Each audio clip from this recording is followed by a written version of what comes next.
Halo Sobat Bionik, jumpa lagi di channel YouTube Bionik Channel. Kalau beberapa episode berapa yang lalu itu kalau kalian dapat menonton itu adalah kita membahas tentang kanker serviks. Dan seperti kalian tahu bahwa kanker serviks merupakan kanker nomor 2. Nah, yang diderita oleh wanita. Nah, di episode kali ini kita akan membahas kanker yang nomor 1 yang diderita oleh wanita yaitu kanker payudara. Apa dan bagaimana faktanya dalam kanker payudara? Mari kita simak di channel YouTube ini ya. Dan buat kalian yang baru pertama kali nonton channel ini, jangan lupa like, subscribe, dan tekan tombol loncengnya karena di Bionik Channel kita akan membahas tentang kesehatan, olahraga, dan gaya hidup.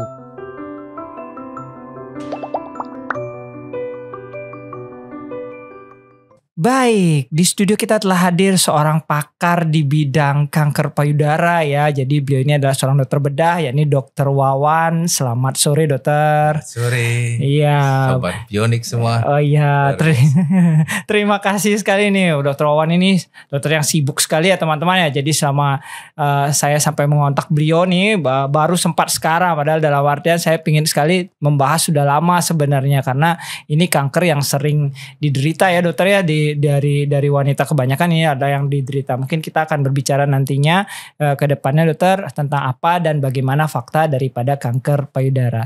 Dok, sebelumnya dok mungkin diperkenalkan dulu kepada Sobat Bionik di rumah siapa Dokter Wawan. Mungkin banyak yang sudah pasien-pasien Dokter Wawan pasti kenal dengan Dokter Wawan, tapi kita memperkenalkan diri dulu siapa Dokter Wawan dan apa kegiatan Dokter Wawan sehari-harinya. Silakan dokter.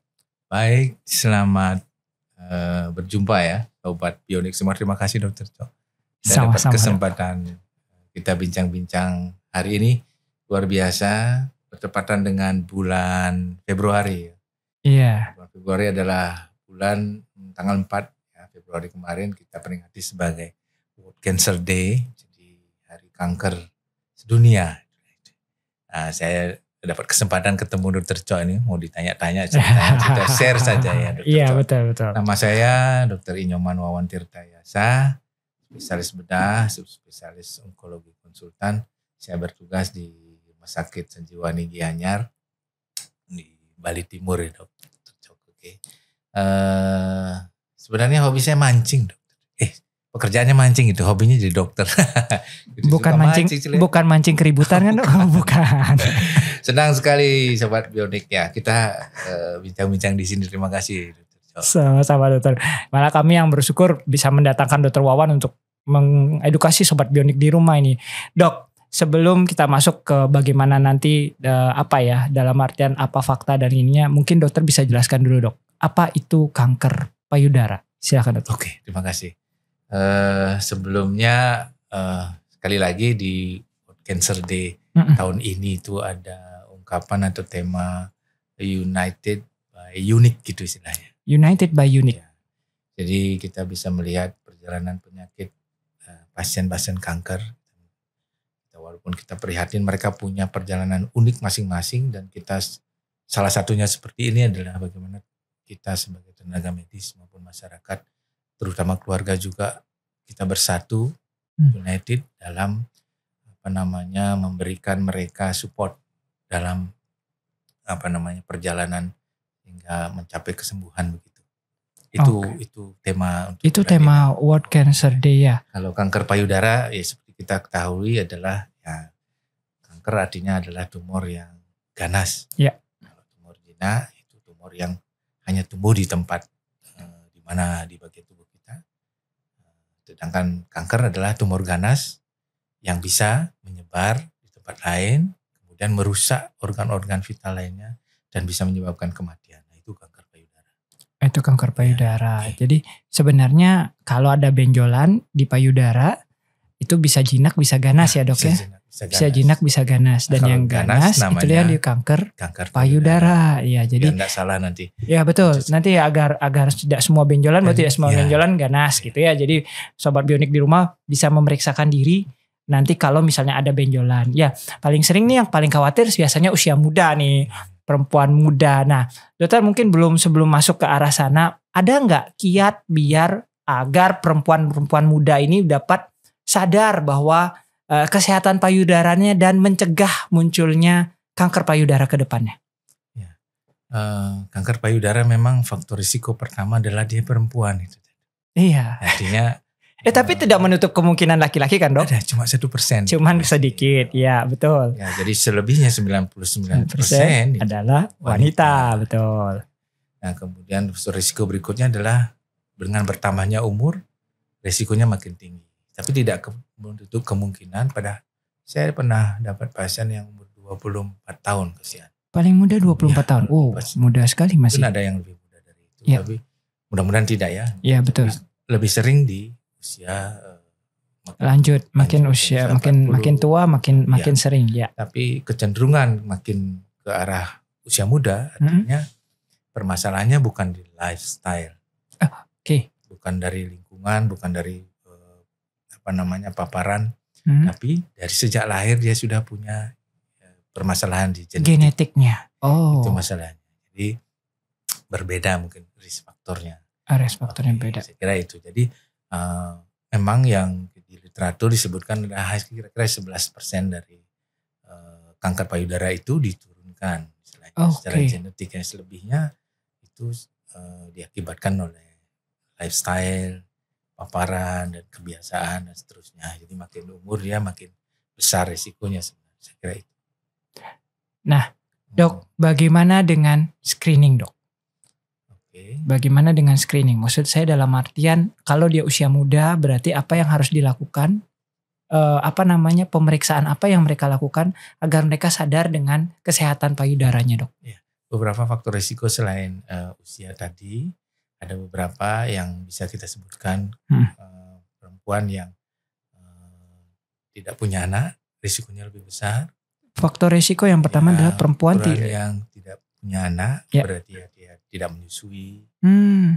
Kemudian punya anak mungkin di atas umur 35 tahun, risikonya lebih besar. Kemudian di keluarganya ada yang seperti itu misalnya. Kemudian pola makan yang kurang sehat, junk food dan sebagainya, atau paparan estrogen, hormon estrogen, baik itu pil misalnya atau makanan atau minuman yang mengandung hormon tinggi, itu bisa menyebabkan risikonya lebih besar. Atau menars yang awal banget, di bawah 9 tahun sudah menars ya misalnya. Mens pertama ya dok ya, mens pertama kali rendah. Atau berhentinya haid atau menopausnya agak lambat. Di atas 55 tahun masih haid dia, paparan estrogennya tinggi. Karena paparan hormonnya berarti panjang ya dokter ya? Panjang, sehingga risikonya lebih besar. Kalau ada sel yang punya channel istilahnya. Reseptor estrogen, di mana itu bisa menyebabkan proliferasi istilahnya, pertumbuhan sel kanker itu menjadi cepat. Oke, itu faktor-faktor resikonya. Sehingga kalau faktor resiko ada tersebut, kita harus lebih waspada lagi. Nah, mungkin apa yang bisa dilakukan dok di awal dok biasanya? Ya itu tadi kan, kalau sudah ada faktor resiko seperti tadi, sebenarnya ini tanggung jawab bukan hanya di kita tenaga medis, masyarakat juga, di pemerintahan terutama. Kemudian tentang tadi dokter Cok bilang screening itu artinya belum ada gejala kita sudah lakukan pemeriksaan, toh? Ya betul. Tetapi yang bisa kita share selalu adalah pemeriksaan payudara sendiri. Nah itu dia, pemeriksaan payudara sendiri. Adik-adik atau anak-anak atau yang remaja itu mulai dia menars atau pertama kali tumbuh payudaranya, sudah bisa melakukan pemeriksaan sendiri. Biasanya sesudah haid hari ke-7 gitu misalnya, sudah lembek payudara biasanya, bisa dilakukan pemeriksaan. Jadi sendiri lihat di cermin, kan buka baju, kita bisa lihat, bandingkan kiri kanan, kemudian lihat puting, lihat ketiak, lihat sebelahnya ada nggak benjolan yang dalam tanda kutip nggak normal nih, nggak biasa kita itu dari pemeriksaan itu. Warnanya ada merah atau benjol dan seterusnya. Nah itu. Dan kita raba, kita bisa lihat kanan kiri dirabanya bisa sirkuler istilahnya, dari arah jarum jam gitu, mulai dari pusat ke tepi sampai ke tiak, atau radier kayak gitu, kayak arah jarum mata angin atau jam. Nah itu bisa lihat. dilihat, kemudian diraba, kemudian dipijat. Terakhir diraba tuh melihat ada benjolan enggak, atau sama enggak kiri kanan, atau sakit enggak dan sebagainya. Kemudian dipijat, ada enggak cairan yang keluar. Nah, kalau tidak normal ya ada cairan keluar, warnanya dan seterusnya. Nah, itu pemeriksaan payudara sendiri. Kalau misalnya ada sesuatu, segera ke dokter. Pemeriksaan atau yang lebih lanjut. Iya, betul. Puskesmas, dokter praktek, atau di klinik, atau rumah sakit. Sehingga bisa ditindaklanjuti. Screening sebenarnya adalah pemeriksaan yang bertujuan untuk melihat secara awal ada enggak sesuatu yang mencurigakan yang arahnya ke kanker. Ya. Nah, screening ini biasanya dipakai pertama yang non invasif itu pakai ultrasonografi, USG. Kemudian yang kedua mamografi. Nah, syaratnya screening adalah tes itu bisa dipakai atau dilakukan di mana saja. Betul. Dengan biaya yang relatif murah, kemudian akses pemeriksaan misalnya sudah dilakukan screening tadi mamografi ataupun USG ketemu sesuatu, akses untuk mendapatkan penanganan berikutnya ada. Betul. Nah, kalau kita punya screening tapi nggak bisa dikerjakan itu bukan screening namanya. Jadi harus ada alat yang sesudahnya itu. Betul Dok. Nah Dok, kalau tadi screening dilakukan pemeriksaan payudara sendiri, tadi dokter sudah menjelaskan bahwa ada keluar cairan, apakah ada atau tidak. Nah Dok, bisa dijelaskan nggak pada sobat bionik di rumah apa saja gejala awal dari kanker payudara? Ini agar lebih aware. Oke, sobat yang saya cintai adalah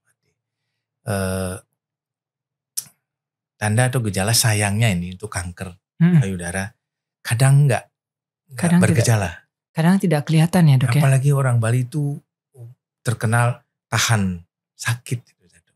Betul. Nggak sakit Bu? Enggak. Kok tiba-tiba ada benjol, ada benjolan. Keras rasanya. Iya.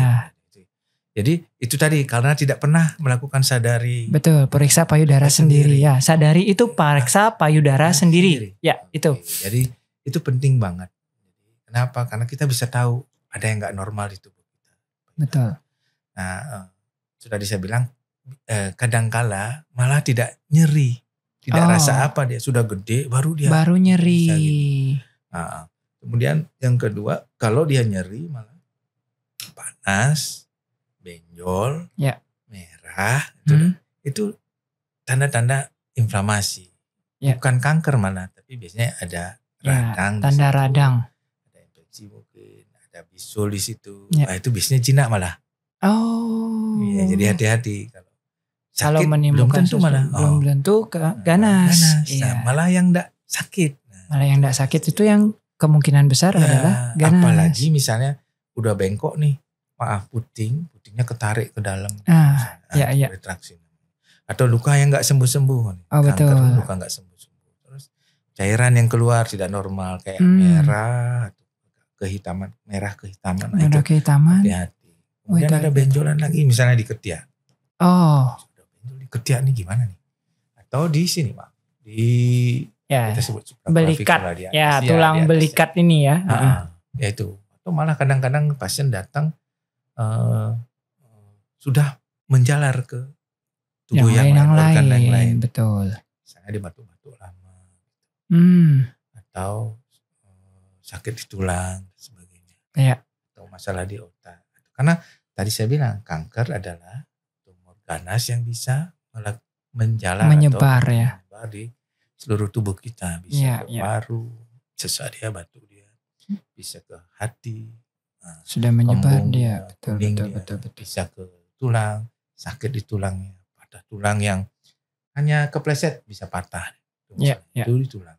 Padahal seharusnya tidak patah ya, tapi tiba-tiba kok patah. Itu sudah stadium lanjut. Dan sayangnya kita punya data di rumah sakit saya, di Sanglah itu 70% lebih pasien datang sudah stadium 3B atau 3 gitu istilahnya. Memang stadium 3 datangnya, iya betul. Berarti sudah telat sekali. Itu yang membuat. Iya, karena ya perlu teman-teman ketahui ada stadium 1 sampai stadium 4. Yang ini datang udah di stadium 3. Jadi nggak ada stadium 10, nggak ada teman-temannya. Jadi stadiumnya adalah 1 sampai 4 dan datang sudah di stadium 3. Jadi sudah hampir mendekati stadium akhir ya. Tiganya pun 3B ya, Dok ya, bukan 3A. Nah, betul. Jadi mungkin itu yang Sobat Bionik perlu tahu, bahwa pentingnya pemeriksaan payudara sendiri setiap habis mens ya, 7 hari sesudah mens ya, Dok ya, 7 hari sesudah mens dilakukan periksa payudaranya sendiri, karena keadaan paling lunak tadi kata dokter dikatakan seperti itu, sehingga itu gampang untuk meraba apakah ada benjolan atau tidak, demikian ya, Dok ya. Dan juga jangan lupa ketiak dan tulang belikat ini, betul ya.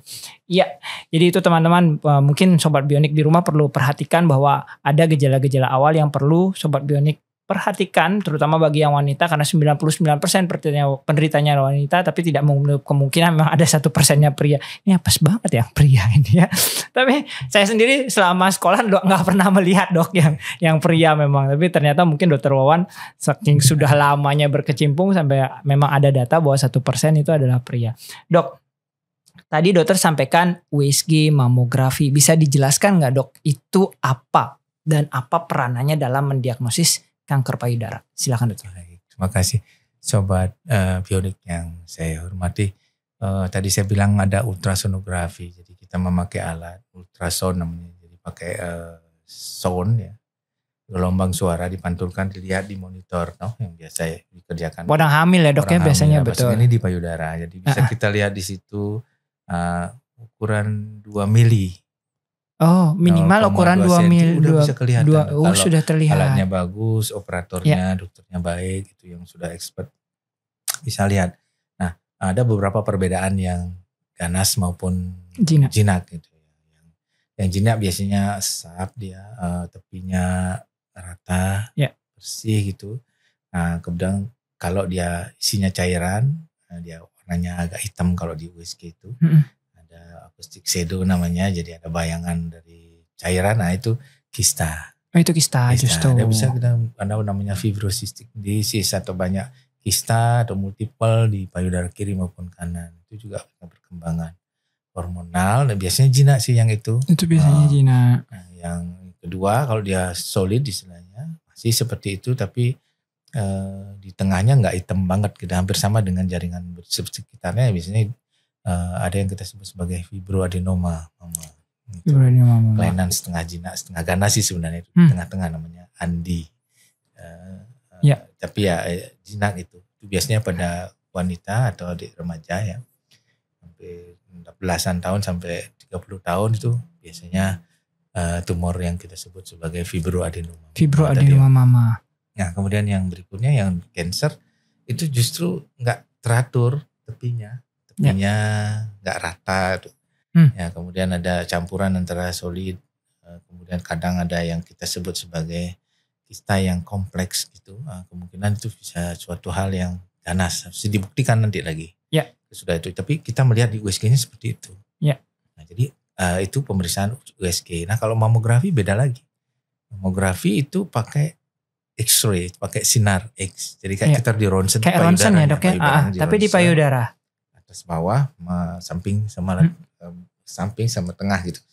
Dipencet sedikitnya agak sakit mungkin. Agak nyeri ya. Tapi ya tidak sakit banget sih. Tapi biasanya pada wanita yang mungkin kalau di literatur itu di atas 35 tahun lah dibilang. Baru boleh melakukan. Ya ada gunanya. Gitu. Baru ada gunanya. Kalau jadi di bawah itu umur 35 tahun ke bawah sebaiknya USG. Karena kalau kita pakai mamografi, payudaranya dense, istilahnya kelenjarnya masih padat gitu. Jadi kalau kita ronsen putih tok, nggak kelihatan. Jadi tidak terlihat apa-apa.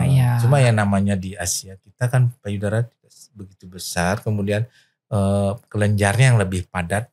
Jadi mungkin di atas 40-45 baru bisa kelihatan. Agak berbeda berarti orang Indonesia dengan orang luar. Oke. Pengalaman saya, maaf ya. Iya, enggak apa-apa, Dok. Jadi memang itu. Jadi USG itu tergantung operator memang, kemudian alatnya. Jadi cuma kalau mamografi kan pakai alat yang langsung kita bisa lihat nilai dari semuanya itu. Cuma sayangnya itu tadi karena kontur dari payudara orang Asia itu berbeda. Di atas 40-45 tahun mungkin baru bisa kita lihat. 40-45 yang kita lihat adalah kalsifikasi yang abnormal istilahnya. Jadi kayak bintik-bintik putih, kayak ya keras gitu. Kemudian ada satelit kayak bintang. Nah itu hati-hati, ada sesuatu yang arahnya ke cancer. Ke cancer. Setelah USG ataupun mamografi tadi pasti ada dilanjutannya dok. Kayak tadi dokter bilang itu hanya melihat gitu. Untuk pastinya seperti apa dok? Ya, sementara kita masih bisa kerjakan di sini adalah biopsi. Biopsi itu mengambil jaringan. Oke. Ya, jaringan ya. Kalau sel oke dengan FNAB namanya. Suntik disedot itu, tapi pakai jarum kecil ya dok ya. Jadi mungkin agak kurang representatif kalau lesinya atau benjolnya kecil banget nggak ya, ketemu. Tidak ketemu. Jadi kita biopsi ada beberapa cara. Ada yang kita sebut sebagai tadi fine needle aspiration biopsi. Jadi pakai jarum halus tuh, dilihatin selnya tok. Ya. Terus yang kedua ada core needle biopsi, core needle. Jadi jarumnya nggak lebih gede lagi. Lebih besar lagi jarumnya. Kayak alat sedot gitu ceritanya. Jadi ya, otomatis disedot dilihatin. Ya. Cuma kita bisa lihat lebih besar lagi jaringan yang bisa kita lihat dibandingkan tadi. Dibandingkan dengan fine needle, FNAB kita sebutnya ya. Core needle, ada yang incisional biopsi, jadi dibuat irisan kecil 1-2 cm ambil dari benjolan itu diperiksakan di lab patologi anatomi. Oke. Atau eksisi seluruhan, misalnya kecil lihat lesinya 1 cm, 2 cm bisa kita angkat seluruhnya.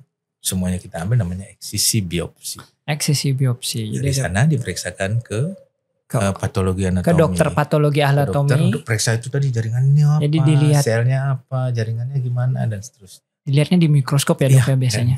Oke.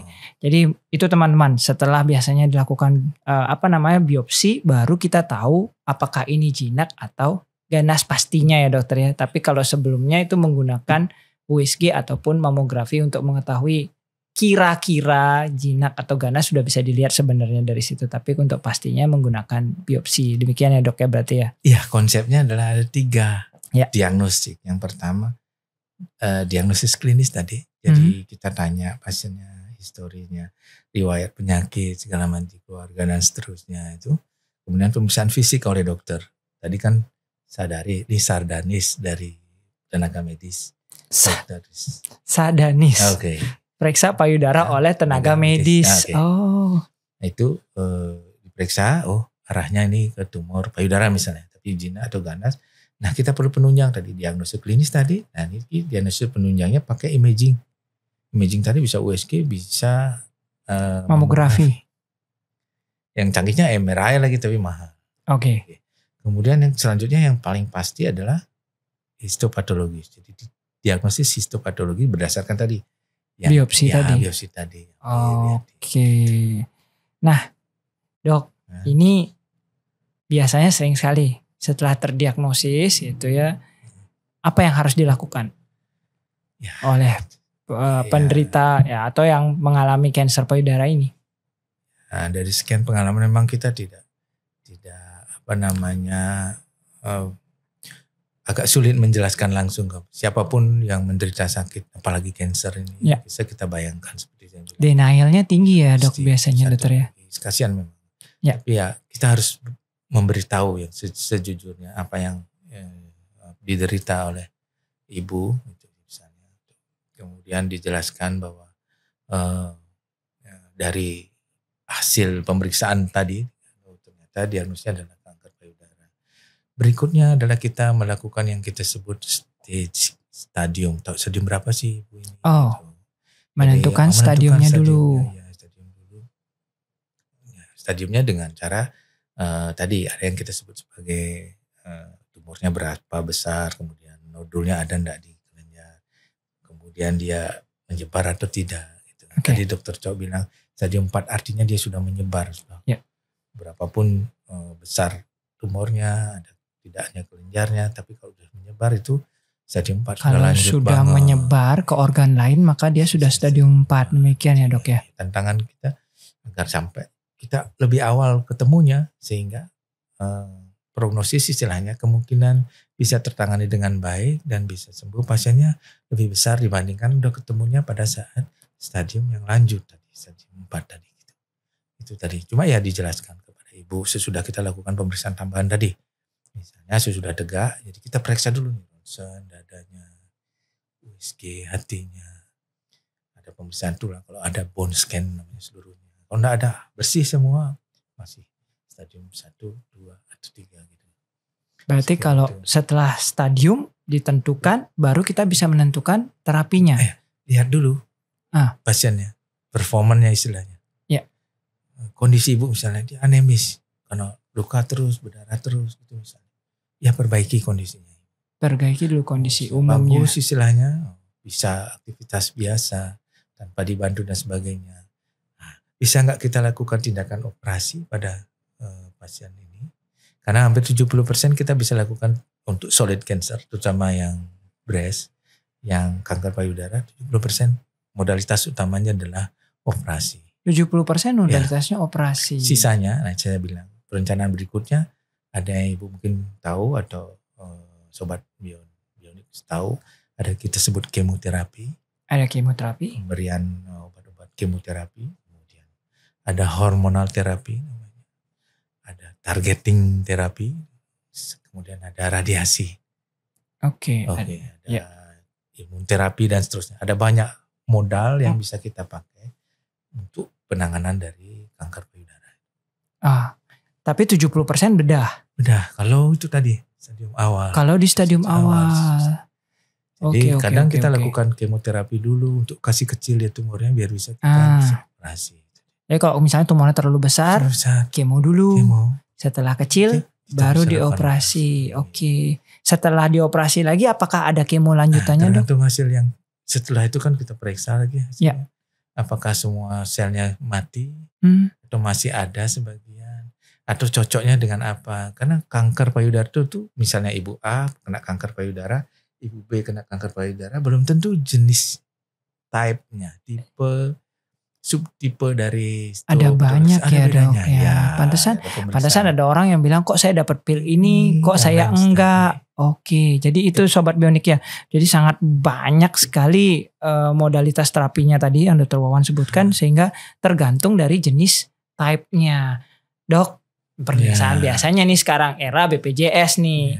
Karena era BPJS ini bagaimana, Dok? Apakah ditanggung oleh BPJS atau tidak, Dok? Semua pemeriksaannya tadi itu. Syukurnya itu bisa ditanggung. Oke. Tadi cuma ya mungkin yang paling lengkap pasti di tipe A. Oke. Nah, kita di tipe B di Sanjiwani itu ada 6 pilar yang bisa kita kerjakan di sana sebenarnya. Dari pertama itu tadi pemeriksaan fisik, kemudian imaging tadi, kemudian lakukan operasi dengan segala teknik operasi yang bisa kita kerjakan di sana. Kemudian kita punya kemo, hormonal, targeting dan sebagainya. Kemudian kita punya rehabilitasi sampai ke paliatif terapi dan nyeri. Kadang kalau sudah stadium lanjut itu ada keluhan nyeri, pain dan sebagainya. Nyerinya hebat biasanya, Dokter. Itu semua bisa dan ditanggung. Itu syukurnya. Itu ditanggung. Nah itu dia. Ya, jadi teman-teman perlu diingat bahwa ini ditanggung BPJS, 100% ditanggung, sehingga tidak usah takut untuk ke dokter. Nah sering sekali nanti biaya dari mana, tinggal mendapatkan buat BPJS-nya, maka ini akan ditanggung. Itu dia dalam artian bahwa penyakit ini ditanggung BPJS 100%. Ya, Dok. Selama pengobatan kita tahu bahwa kemo ini, kalau orang mendengar kata kemoterapi itu kan kadang-kadang benar-benar bisa nggak yang lain dulu, Dok? Gitu misalnya, Dok. Jadi sering sekali orang begitu mendengarkan kemoterapi maka akan mundur nih untuk kemoterapi. Apakah ada peran keluarga, Dok? Mungkin ini yang perlu dokter sampaikan, peran keluarga, kemudian komunitas, ada nggak yang bisa dihubungi oleh masyarakat untuk menanyakan kira-kira second opinion ya. Misalnya Dr. Wawan mengatakan pada ibu harus kemoterapi, nah mereka bisa nggak mendapatkan dukungan apa yang bisa dilakukan oleh keluarga ataupun oleh kita bilang LSM atau apa, perkumpulan. Setahu saya ada perkumpulan kanker payudara sepertinya ada ya, Dok ya. Jadi seperti itu. Apa yang bisa dilakukan, Dokter? Ya memang tidak semua orang bisa menerima ya. Apalagi betul. Keluhan utama yang pertama kalau di kemo, satu selain lemas itu rambutnya rontok. Ya betul. Cantik lagi saya. Kemudian takut ini, takut itu dan sebagainya. Emang ya satu sisi kemoterapi itu saya bisa kasih tahu tidak semua pasien kanker payudara harus di kemo. Tidak semua kanker harus di kemo. Ya, mungkin kanker yang lain juga. Tapi kanker payudara tidak semua harus kemo. Ada tipenya. Sebenarnya ada yang luminal A istilahnya. Memang bukan obatnya kemoterapi, tapi hormonal terapi. Oh, itu tadi ya dok ya? Ya tadi pilihan yang lain. Karena tergantung jenisnya. Oke. Payudara yang ini cocoknya sama hormon saja, nggak usah di kemo. Nggak ada masalah. Makanya saya kok nggak di kemo ya. Nah ini perlu kemo, harus di kemo. Karena apa? Penelitian bilang sekian persen lagi 2 tahun dia muncul lagi kalau enggak. Oke, dan seterusnya. Jadi ya bukan gimana ya, sebaiknya kita lakukan. Betul. Karena sudah ada contoh-contoh sebelumnya gitu. Kalau dokter pun pasti akan memberikan advice yang memang memang itu terapinya gitu. Sebelum melakukan kemo pun lihat dulu ada enggak komorbid. Komorbid itu faktor penyerta sakit yang lain pada ibu ini, umurnya berapa, jantungnya bagaimana. Kemudian obat yang kita berikan kira-kira cocok nih sama ibu dalam kondisi seperti ini. Kalau enggak mungkin diganti dengan obat B dan seterusnya. Jadi berbeda setiap orang dan kita personal, namanya personal ya. Jadi personal terapi. Iya betul. Setiap kanker payudara umur segini, apakah dia sudah atau menopause atau belum gitu, stadium berapa dia, kondisinya bagaimana, jenisnya apa, beda, dikasih obatnya, kemonya juga beda misalnya atau sebagainya. Jadi jangan takut dulu tentang takut dulu itu dia.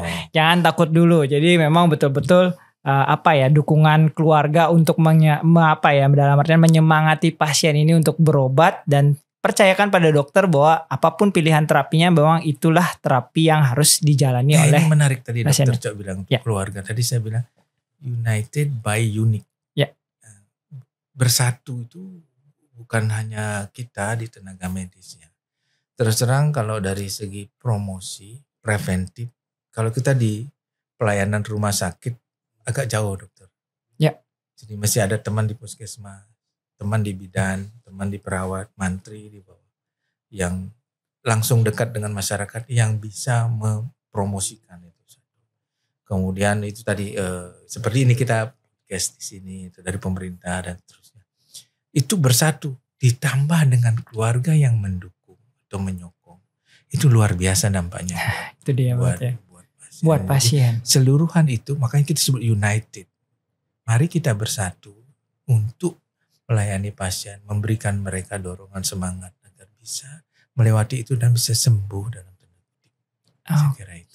Jadi memang peran keluarga ini penting sekali ya dok ya. Dok, pertanyaan ini sudah berapa tahun dok jadi ini dok? Jadi saya ingat saya teman-temannya saya mengenal Dr. Wawan ini sudah kayaknya saya koas, mungkin beliau sudah trainee ya, bener ya dok ya. Sudah berapa tahun jadi kanker bedah onkologi? Saya baru sih. Bandingkan guru-guru saya punya guru luar biasa Prof. Ya betul. Prof. Wayan sudah. Tapi dokter sendiri sudah berapa tahun dok? Dan semua itu saya 2010 baru saya jadi. Berarti sudah hampir 15 tahun ya dok ya. Selama 15 tahun ini dok, apa kisah yang menarik? Mungkin salah satu atau dua kasus yang menurut dokter sampai pasti ada satu kisah atau dua kisah yang menarik tentang kanker payudara ini. Kalau kisah menarik itu ya setelah mungkin berjalan 1 tahun, 2 tahun, 3 tahun baru saya menyadari bahwa tugas saya bukan pasiennya yang menarik, ya maaf ya. Ya betul. Kasihan karena mereka mendapat menderita seperti itu, udah menyadar. Tugas saya dalam itu tadi menyadarkan bahwa ini penyakit yang memang bagian dari kehidupan yang kebetulan ketemunya atau ditimpanya di ibu pasien itu sendiri. Jadi bagaimana menyadarkan kepada mereka bahwa itu. Tetapi menyadarkan juga bahwa ada pilihan pengobatan yang bisa kita kerjakan. Kecuali penyakit itu kayak COVID kemarin kita bingung ya. Waktu pertama, ini apa ya, dikasih obat apa, gak tahu, bingung. Ini ada beberapa alternatif pengobatan yang bisa dikerjakan dan ditanggung. Ayo kita sama-sama melakukan itu. Betul. Never give up istilahnya, jangan menyerah. Nah itu tugas saya ternyata. Apalagi mendampingi ibu-ibu, mendampingi keluarga untuk mensupport. Ayo, jangan menyerah. Dengan kuasa Tuhan, dengan kasih sayang Tuhan itu bisa. Itu aja sih yang selama ini yang Luar biasa itu. Iya, Dok. Kalau apa ya, saya bilang bahwa selama ini kan tadi dokter katakan bahwa sangat penting peran dokter untuk mengencourage, menyemangati pasien-pasien ini untuk sembuh. Nah, edukasi apa Dok sebenarnya yang selama ini efektif sebenarnya untuk diberikan pada masyarakat bahwa pentingnya pemeriksaan payudara sejak dini, kemudian aware terhadap kesehatan payudaranya itu bagaimana Dok? Ya, tadi Dokter Cok sudah ingatkan, ada saya punya pasien memang punya perkumpulan Dok. Betul. Di Denpasar juga ada Pink Foundation kalau enggak salah, jadi Pink Foundation. Ya, ibu-ibu yang survivor terutama penyintas payudara, kanker payudara berkumpul seringkali mengadakan acara, mengundang kita dan seterusnya. Kemudian ada ibu yang dari tadi misalnya dia tertekan untuk itu, mencari tahu kemana, enggak tahu, ketemu sama ibu-ibu yang sudah survive dan bisa memberikan. Karena berbeda Dok kalau kita memberikan sesuatu sementara kita nggak pernah mengalami itu satu ya. Walaupun teorinya mungkin kita tahu, tapi yang mengalaminya kemudian memberikan pengalamannya itu kepada yang baru menderita misalnya kan berbeda. Nah itu yang salah satu yang bisa kita upayakan untuk pasien berikutnya atau yang menderita sekarang menyadari dan mau untuk menjalani dan semangat untuk itu Dokter. Kemudian ya tentu himbauan juga kepada masyarakat agar tetap melakukan tadi, sadari. Kemudian di sekolah-sekolah juga kalau memang ada program dari pemerintah dan sebagainya untuk melakukan pemeriksaan, dan kayak dulu kan misalnya kanker serviks ada pencegahannya, dan sayangnya payudara belum punya vaksin gitu. Jadi kegiatan promosi atau preventif yang sekarang ini hanya itu yang bisa kita kerjakan. Oke, vaksin belum ada ya Dok ya? Vaksin belum ada. Dok, tapi ini mungkin ada beberapa orang yang masih ingat, teman-teman mungkin di Sobat Bionik Bro ingat bahwa Angelina Jolie. Nah, kasus Angelina Jolie. Dia memeriksakan gen yang katanya ada gen BRCA. Kalau saya tidak salah ya, gen BRCA ini. Nah, sehingga dia positif, kemudian dia sampai mastektomi, dia potong payudaranya agar tidak terjadi payudara di kemudian kanker payudara di kemudian hari. Tanggapan dokter mengenai tindakan dari Tomb Raider satu ini bagaimana? Itu luar biasa. Oke. Biasa, karena siapapun pasti tidak mau kehilangan payudara. Apapun, bukan payudara saja, apapun dari tubuhnya. Tubuh kita. Apalagi di wanita itu adalah di payudara, ya toh. Tapi beliau itu pasien saya tapi di luar negeri. Rela untuk melakukan tindakan operasi diganti dengan yang baru, ya, dengan buatan, karena tahu ada mutasi. Setelah mutasi itu perubahan sel. Perubahan selnya. Jadi kanker itu akibat satu sel ini berubah gitu, beda dari bentuknya, misalnya kotak-kotak ini jadi segi 6 atau segi 8 gitu ceritanya. Iya. Jadi intinya kecil jadi gede dan seterusnya. Dia bisa proliferasi, berkembang lebih immortal, tidak mati, kemudian merusak dan seterusnya. Apa yang terjadi? Gen di dalam itu ada kromosom, ada gen di situ, di inti selnya. Itu yang ditahu sekarang, ada mutasi istilahnya berbeda, berubah dia RCA1, 2 itu. Ada pemeriksaan yang bisa kita kerjakan kok di Indonesia. Di Indonesia bisa? Ada. Dan terjangkau, tidak mahal. Oke. Ada. Kemudian dari sana kita bisa lihat, ada mutasi. Kalau mutasi, kemungkinan untuk terjadinya kanker di umur dia 40-50 tahun, dekade kelima, besar banget. Nah, ini yang menyebabkan Angelina Jolie, daripada saya terjadi sesuatu, mending karena saya sudah tahu terjadi seperti itu, kita angkat. Dengan teknologi sekarang bisa diganti kok. Malah lebih besar lagi misalnya mau dan seterusnya. Implan payudara ya Dok ya. Jadi dalam artian seperti tapi dia bebas, tidak perlu tunggu sampai muncul. Itu sangat luar biasa menurut saya.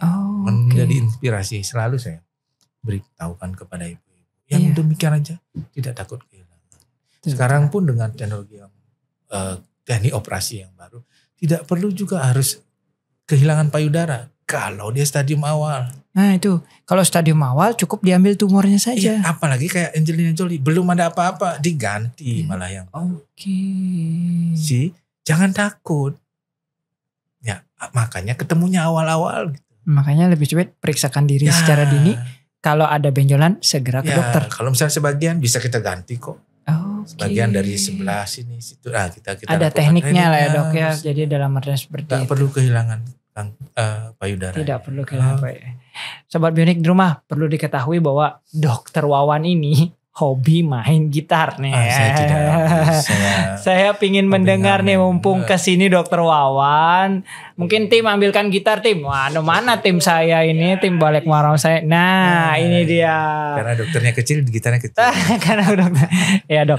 Mungkin dokter bisa menyanyikan beberapa dulu, silakan dok. Bukan nyanyi ya, nyanyinya untuk ibu-ibu, pasien saya yang sedang berjuang dimanapun berada. Ayo kita sama-sama Bu berjuang untuk sembuh ya.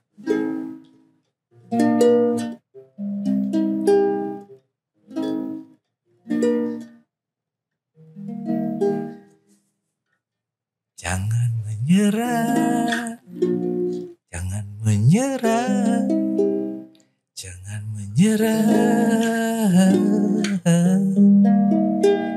jangan menyerah, jangan menyerah, jangan menyerah.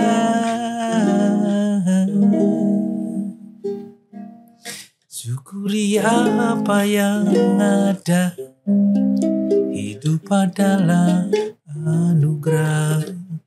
Tetap jalani hidup ini, melakukan yang terbaik. Tuhan pastikan menunjukkan kebesaran dan kuasa-Nya bagi hamba-Nya yang sabar dan tak kenal putus asa. Jangan menyerah, jangan menyerah, jangan menyerah, jangan menyerah, jangan menyerah, jangan menyerah.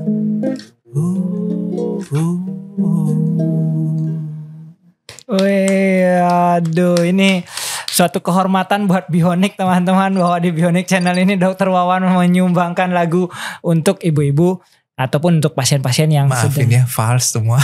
Wah enggak dok. Terima kasih banyak, ini justru itu lagu ditujukan ya Sobat Bionik. Lagu tadi ditujukan untuk pasien-pasien Dokter Wawan sendiri atau pasien siapapun yang mengalami kanker payudara saat ini. Jangan menyerah, masih ada harapan. Dan segera atau lakukanlah pengobatan dengan rutin sesuai dengan petunjuk dari dokter yang merawat. Iya, terima kasih kali Dokter Wawan.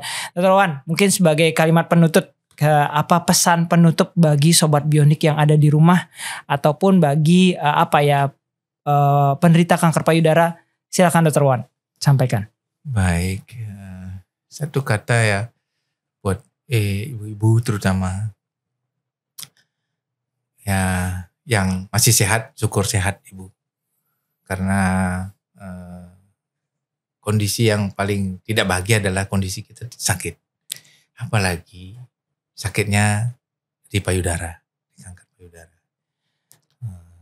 Mari kita lakukan pemeriksaan sedini mungkin, baik itu sendiri kita atau ke teman-teman tenaga medis untuk cari tahu. Paling tidak setiap ulang tahun lah.